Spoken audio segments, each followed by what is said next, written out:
আলহামদুলিল্লাহ। আপনারা অনেকেই বলেন শীতের ঘাসে নাকি ফলন হয় না। আমি আজকে আসছি শীতের ঘাস দেখানোর জন্য। এই যে দেখেন শীতের ঘাসের ফলন, এক একটা ঝাড়ে ঘাসের পরিমাণ দেখেন। এক একটা ঘাসে প্রায় 3 আটি করে ঘাস হচ্ছে, 10 টাকার আটি 3 আটি করে ঘাস হয়ে যাচ্ছে। আর শীতের ঘাসে ফলন হয় না। শীতের ঘাসে ভাই পর্যাপ্ত পরিমাণ ট্রিটমেন্ট করা লাগে, পর্যাপ্ত পরিমাণ সার এবং পর্যাপ্ত পরিমাণ সেচ দেওয়া লাগে, তাহলে শীতের ঘাস বেড়ে যায়। অনেকে ভাবেন যে মাটিতে রস আছে। আমার এই মাটি দেখেন ভিজা ভিজা লাগছে, কিন্তু আমার এই মাটিতে কোনো প্রকার রস নাই।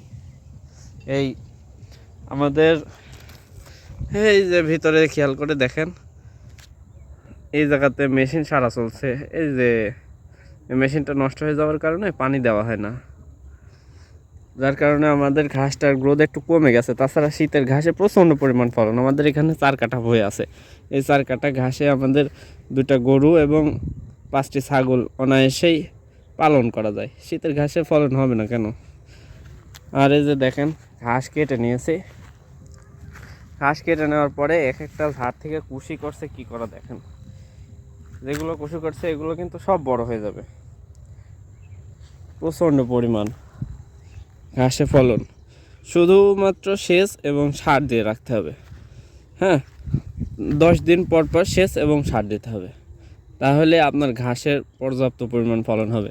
হ্যাঁ, শীতে যখন অতিরিক্ত শীত পড়ে, 10 ডিগ্রি 8 ডিগ্রিতে যখন শীত নেমে যায়, তখন ঘাস একটু বাড়তে সমস্যা হয়, কারণ রোদের রশ্মিটা ঘাসের উপরে এসে পড়তে পারে না, যেহেতু বাড়ার জন্য একটু গরমেরও প্রয়োজন হয়।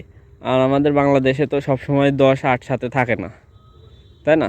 13-14তেই বেশিরভাগ শীতের সময়ে মানে তাপমাত্রা থাকে 13-14, এটাতেই ঘাস হবে, কোনো সমস্যা নেই।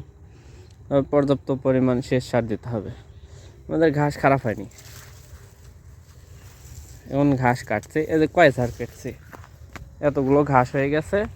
এই 1 ঝাড় 2 ঝাড় 3 ঝাড় ঘাস কাটছে। 3 ঝাড় ঘাসে এতগুলো ঘাস। ঘাস কিন্তু কম হয়নি। দেখেন এখানে 100 টাকার ঘাস হয়ে গেছে।